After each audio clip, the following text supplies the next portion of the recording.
All right, let's get right into it. We're going to break down a viral video that's making some pretty huge claims about a major news network. And to really get what they're saying, we're going to stick to their words, their framing, and see exactly how they build their case. So here's the core of the whole thing.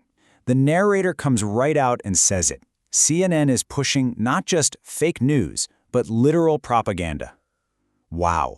That one sentence, it's pretty much the foundation for everything else we're about to unpack. So what kicked all of this off? Well, it all comes down to one single, now deleted news story. The source claims that the network ran a piece about a supposed 10-point victory plan from Iran, and that the whole thing was completely bogus. And where did this so-called plan come from? Well, according to the narrator, the network's entire report was built on a totally fraudulent statement. They even claimed to trace it all the way back to what they call a fake news site from Nigeria. That's a pretty specific accusation. Now, the source is making it really clear. This wasn't just an oops, a simple reporting error. No, they're arguing this document was deliberately created to do two things: embarrass the administration at the time and make it look like Iran had scored a major win. All right, so how does the narrator try to back this up? They do a side-by-side comparison. On one hand, you have the plan they say CNN reported on, and on the other, you have what they claim is the real, official statement out of Tehran. And this is where they really try to land their point. You can see it right here. They're saying there's just no comparison between the two documents. One is this very specific victory plan, and the other is a much more vague, general framework for diplomacy. The narrator's final take? The two things just, well, they don't really relate at all. So, you can imagine, a story like this doesn't just disappear without anyone noticing. The source video points to some pretty strong reactions, and they start with a heavy hitter, a government official. Yep, FCC Commissioner Brendan Carr did not mince words. He straight up called it a hoax headline and said someone needed to be held accountable, especially because this was all happening at what he called a sensitive national security moment. Okay, so what did the network have to say about all this? Their PR team fired back, defending the story. They said, hey, we didn't just make this up. They claimed the information came directly from their official sources inside Iran, and what's more, it was being reported on Iranian state media too.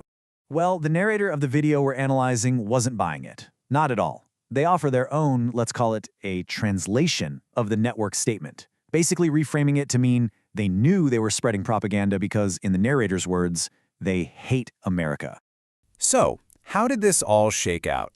According to the source, the public pressure got so intense that the network was forced to take the story down. It just vanished from their sites. But for the narrator, this isn't just about one bad story. They use this incident as a jumping-off point to make a much bigger argument, that this is just one example of a much larger, consistent pattern of bias. And to build that case, they start pulling in other examples. They point to the network airing uninterrupted Iranian state TV, a reporter's piece from inside Iran that the narrator thought was way too positive, an interview with President Zelensky where they felt the questions were just softballs, and even a time a correspondent allegedly misidentified a mass shooter in New York. From there, the critique gets super specific. It focuses on one single on-air panel discussion about Iran and Trump, holding it up as like the perfect snapshot of what they see as the network's complete ideological imbalance. And you can really see how the source frames things here. They basically set it up as one guy, Scott Jennings, against a whole panel of opponents. And look at the labels they use for the others. Psychotic TDS lib, for example. TDS, by the way, stands for Trump derangement syndrome. So the picture they're painting is crystal clear. It's a totally stacked 1-against-5 fight. And this is where the commentary all leads. It builds up to this final, incredible condemnation. The narrator just comes out and says it, equating the news network with ISIS, calling it a terrorist organization.